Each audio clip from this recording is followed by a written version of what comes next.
दोस्तों सबसे पहले तो आप सभी को नमस्कार। मैं धर्मराज प्रसाद। अभी बिहार के चुनाव की चर्चा पूरे देश में है और बिहार के चुनाव में ना एक नई पार्टी प्रशांत किशोर की पार्टी जो जन स्वराज के नाम से आई है, उसको लेकर लोगों में बहुत ज्यादा उत्सुकता है। लोगों के दिमाग में है कि जन स्वराज पार्टी कितना कुछ कर पाएगी या बिहार में खाता भी ठीक से नहीं खोल पाएगी या बिहार में तगड़ा कर पाएगी। क्योंकि कुछ लोगों का यह मानना है कि जन स्वराज पार्टी जिस मुद्दे के साथ आई है, हो सकता है कि बिहार में सरकार बना ले। कुछ लोग का एक कहना है कि कुछ ज्यादा नहीं कर पाएगी, सामान्य करेगी, और कुछ लोग का एक कहना है कि इसकी खाता भी नहीं खुल पाएगी। इस वीडियो में हम लोग इस बात का चर्चा करेंगे, एनालिसिस करेंगे और बता रहा हूं कि वीडियो को पूरा देखते रहिए। पूरा वीडियो देखने के बाद आप वो उस स्थिति में पहुंच जाएंगे ना कि आप भी दोस्तों ये अनुमान लगा पाएंगे कि जन स्वराज पार्टी का बिहार के चुनाव में क्या होगा। हालांकि जो होगा तो चुनाव के बाद ही पता चलेगा, रिजल्ट के बाद ही पता चलेगा, लेकिन हम लोग का दिमागी कसरत के लिए हम लोग को ये सब अनुमान लगाना चाहिए। तो दोस्तों सबसे पहले जन स्वराज जो पार्टी है, जन स्वराज पार्टी में प्रशांत किशोर जी कितना कर पाएंगे, इसको जानने के लिए इस टाइप की जो पार्टियां बनी है उस टाइप की पार्टियों का आगे का भविष्य क्या होता है उसके बारे में तो स्टडी कर ले। अगर पूरे भारत देश की अगर इस टाइप की पार्टी की बात करें कि कोई नई पार्टी बनती है और पहली बार में ही बहुमत की सरकार ला लेती है ना, ऐसा बहुत कम हुआ है। बहुत कम क्या हुआ है, अगर मैं कहूं कि दिल्ली की आम आदमी पार्टी की बात किया जाए तो आम आदमी पार्टी को छोड़कर अभी तक संभवतः मेरी जानकारी भर में, मेरे स्टडी भर में ऐसी कोई पार्टी नहीं बनी जो पार्टी बनी और पहला चुनाव में ही बहुत तगड़ा बेस्ट परफॉर्मेंस कर दिया, जो सरकार बनाने की स्थिति में आ गई और खुद का मुख्यमंत्री बनाकर तैयार हो गई। तो दोस्तों अगर प्रशांत किशोर जी का अगर सरकार बना पाएंगे या नहीं बना पाएंगे, इसके बारे में अगर अच्छे से स्टडी करना है तो हमको वही पार्टी के बारे में जानना पड़ेगा, आम आदमी पार्टी को जो पहली बार में जब तगड़ा काम कर गया और उसके बाद में हमको इस पार्टी का जो भी कार्यक्रम है, जो भी इस पार्टी का रूटीन है, जो भी चीजें हैं, वो सब के सब कार्य प्रणाली जो चुनाव के पहले है, जैसे आम आदमी पार्टी के चुनाव के पहले कार्य प्रणाली थी, उससे अगर मेल खाने लग गया तो मान के चलिए कि ये सरकार बना पाएंगे, इसकी प्रबल संभावना है। और अगर उससे मेल नहीं खाएगी, उन पार्टियों से मेल खाएगी ना जो आते हैं नई पार्टी के रूप में और पहली बार भी पूरी तरीके से फुस हो जाते हैं, कुछ नहीं कर पाते। अगर उससे मैच करेगा तो फिर नहीं बना पाएंगे, अनुमान बहुत कम है। तो हम लोग इसके तुलनात्मक अध्ययन के लिए ना सबसे पहले दिल्ली की आम आदमी पार्टी के बारे में कुछ जान लेते हैं। दोस्तों दिल्ली की आम आदमी पार्टी के जो मेन जो संयोजक हैं अरविंद केजरीवाल जी। अगर अरविंद केजरीवाल जी का अगर हम लोग वैसे तो सामाजिक कार्यक्रम में पहले से थे, लेकिन अगर राजनीतिक उनकी जीवन की बात करेंगे, राजनीतिक जीवन का उनका जो उद्भव है वो हुआ अन्ना हजारे का आंदोलन में। करप्शन के विरोध में बहुत बड़ा देश में दिल्ली में आंदोलन चला था जो पूरे देश को हिला कर रख दिया था। पूरे देश की मीडिया और विदेशों के भी मीडिया का पूरा कैमरा अन्ना हजारे की ओर था और अन्ना हजारे के आंदोलन, जिसे अन्ना आंदोलन के नाम से भी कहते हैं, उस आंदोलन में एक चेहरा बन के उभरे, वो है अरविंद केजरीवाल जी। अरविंद केजरीवाल जी जिस समय उभरे उस वक्त उन्होंने राजनीतिक पार्टी नहीं बनाने की बात कही थी और राजनीतिक पार्टी नहीं बनाए थे। सबसे पहले अरविंद केजरीवाल का बिना राजनीति में आए करप्शन के विरोध में बातें, आम आदमी का प्रत्यक्ष बात। जैसे एग्जाम्पल के तौर पर देखा जाए तो अरविंद केजरीवाल ने उस वक्त की तत्कालीन जो सरकार थी देश में, कांग्रेस पार्टी के अध्यक्ष प्रमुखता में सरकार यूपीए की चल रही थी, तो अरविंद केजरीवाल ने सबसे पहले जो सोनिया गांधी के जो दामाद हैं रॉबर्ट वाड्रा, प्रियंका गांधी के पति हैं, उनके खिलाफ बहुत सारे जमीन घोटाले, बड़े बड़े घोटाले की लिस्ट खोले और उनकी जो भी संपत्ति है उसका मिलान उससे किए कि इनका काम ऐसा है नहीं तो इतना प्रॉपर्टी कैसे आ गया है। ये हुआ नहीं कि पूरे देश विदेश में इस बात का चर्चा होने लग गई।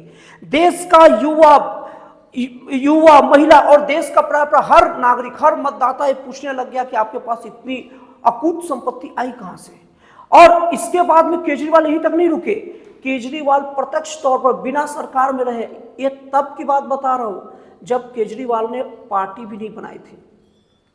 बिना पार्टी बनाए पूरा उनका डिमांड होने लग गया और उसके बाद में उन्होंने अलग अलग नेताओं का लिस्ट खोलने लग गया और सीधे जाते आम आदमी के रूप में और बड़े बड़े कोई भी करप्शन के विरोध में बातें करते और उनका प्रमुख मुद्दा करप्शन था और हर टाइप का करप्शन। और इसके बाद मुझे याद है कि वो फारुखाबाद गए थे। फारुखाबाद सलमान खुर्शीद उस वक्त तत्कालीन कानून मंत्री थे यूपीए सरकार की तरफ से और कांग्रेस के नेता भी थे, बहुत बड़े कद के नेता थे। वो एक बार फारुखाबाद उनको बैसाखी घोटाले को लेकर बहुत बवाल हुआ था और उन्होंने बैसाखी घोटाले का लिस्ट खोला था और उन्होंने कहा कि मैं फारुखाबाद में जाऊंगा धरना देने। तो उस वक्त तत्कालीन कानून मंत्री सलमान खुर्शीद उन्होंने केजरीवाल को धमकी दे डाली कि आप अगर फारुखाबाद में आओगे ना तो मैं खून की भाषा में बात करूंगा, आपसे खून के रूप में बात करूंगा। ये साफ साफ केजरीवाल को धमकी थी कि अगर फारुखाबाद में आओगे तो बच के नहीं जाओगे या आपके लिए ठीक नहीं होगा। केजरीवाल ने खुल के कहा कि मैं देश का आम जनता हूं और मैं कहीं भी भ्रष्टाचार के खिलाफ बोलने जाऊंगा और देश का आम जनता करप्शन के खिलाफ अपनी जान लुटाने को तैयार रहता है। और उन्होंने कहा कि जो करना हो कर लो, मुझे चाहे मार दो, मैं जाऊंगा। और केजरीवाल फारुखाबाद गए और उसके बाद में जो सलमान खुर्शीद की छियालिदिर हुआ तो उनको उनके पद से हटाना पड़ गया। ये था अरविंद केजरीवाल की ताकत। वो भी पार्टी नहीं बनी थी। उसके बाद में पूरा देश में हर जगह से आवाजें उठने लग गई। जन जन का यह नारा हो गया कि केजरीवाल को राजनीति में आना चाहिए। रिक्वेस्ट चालू हो गया, केजरीवाल के पक्ष में माहौल बना और उसके बाद में केजरीवाल पार्टी बनाए आम आदमी पार्टी। इतना ज्यादा उसका क्रेज बढ़ गया कि लोग अपनी कारों में, घरों में सब, जो कोई लिखाता था विधायक प्रतिनिधि, कोई लिखाता था विधायक, कोई लिखा था वीआईपी, लेकिन लोग ये लिखाने लग गए आम आदमी। तो ये था केजरीवाल का वैल्यू लेवल।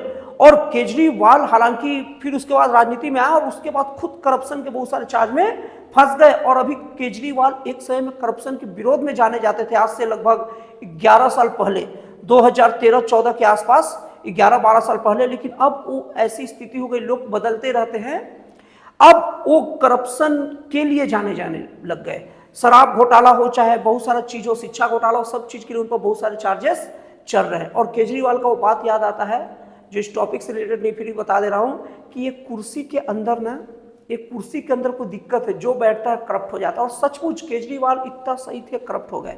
हालांकि वो दूसरा मैटर है, उस पर बाद में बात करूंगा। तो मैं ये बात कर रहा था कि केजरीवाल राजनीति में आने से पहले उनकी ये हैसियत थी। क्या प्रशांत किशोर की हैसियत है? प्रशांत किशोर बिहार की राजनीति में आने के पहले क्या किए? सीधे लोगों के सामने अपनी पार्टी बनाकर रख दी कि जन स्वराज पार्टी है भाई। अब प्रशांत किशोर बात बात पर बहुत सारी बातें करते, अच्छी अच्छी बातें करते कि ये हो जाएगा, जीतूंगा तो ये कर लूंगा, मैं चुनाव जीतूंगा तो ये कर लूंगा।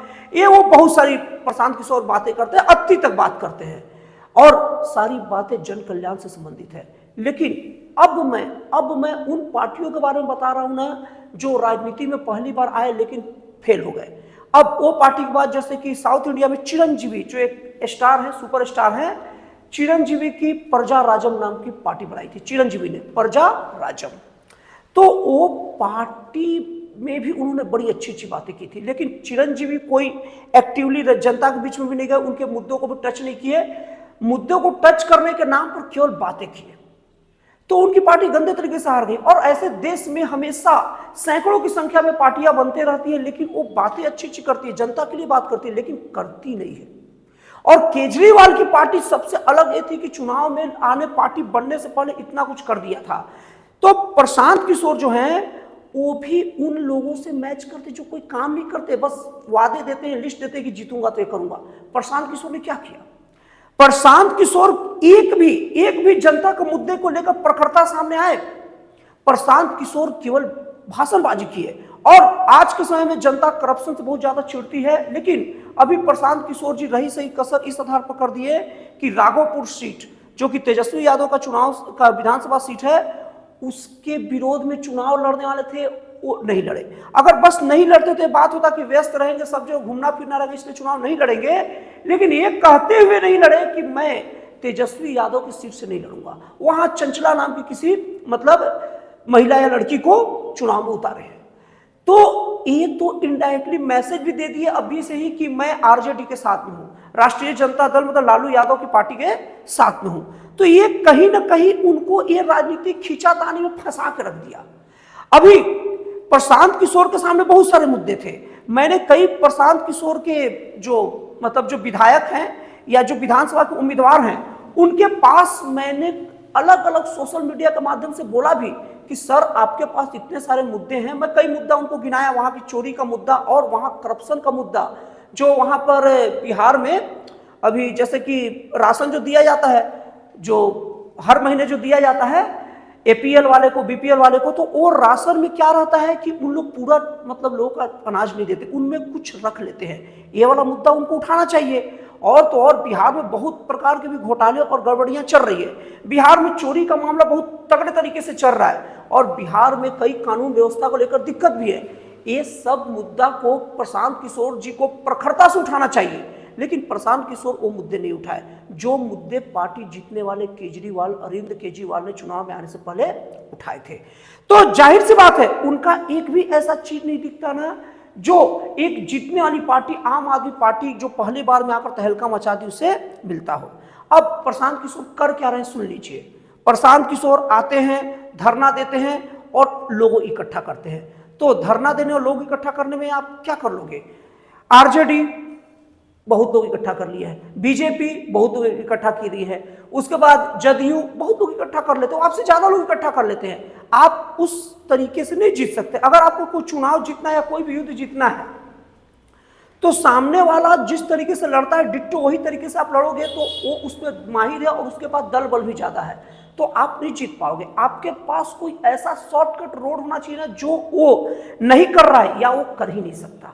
जाहिर सी बात है सत्तारूढ़ जो पार्टी होती है उनके साथ समस्या ये होती है ना कि वो अपने आप को ये बता ही नहीं पाती कि मैं राजनीति में आऊंगा या चुनाव जीतूंगा तो एक करके दिखाऊं, क्योंकि पहले सत्ता के दौरान वो काम नहीं करती तभी जनता उसे हटाते हैं।